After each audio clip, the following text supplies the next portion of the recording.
UGWUMBA. Zik, the first president of this country. Anambra State. I have fight for independence.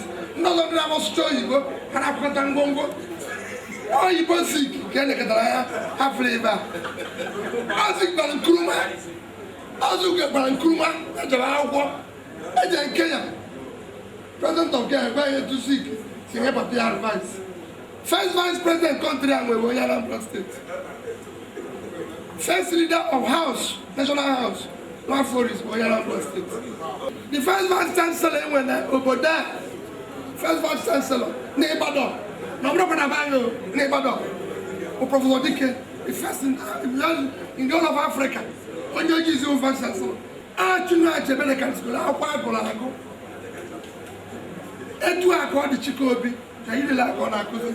Another one is the record solve a difficult mathematical equation without computer or calculator.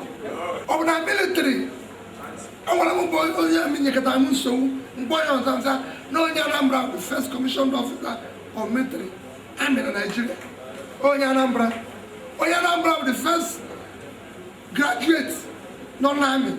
UGWUMBA, the first graduate from Oxford University. As you know now, I will produce the first recognized British millionaire in this country. So can send you an equal. I'm a global license here, but here from Britain. I even neighbor. Also, Anambra, when you see, I had to go vote for Pope.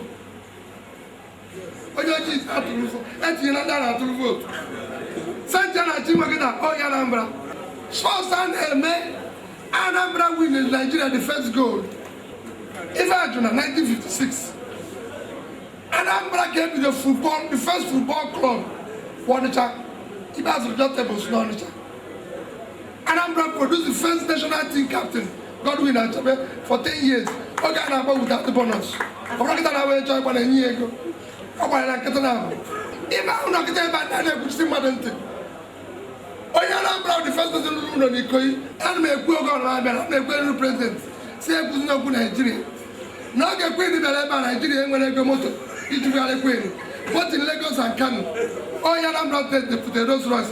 Otherwise, good work for the airport. It's a go see an Igbo. I'm not one of them, and the friends again. An Igbo Nine. Oh, well, it is no. UGWUMBA.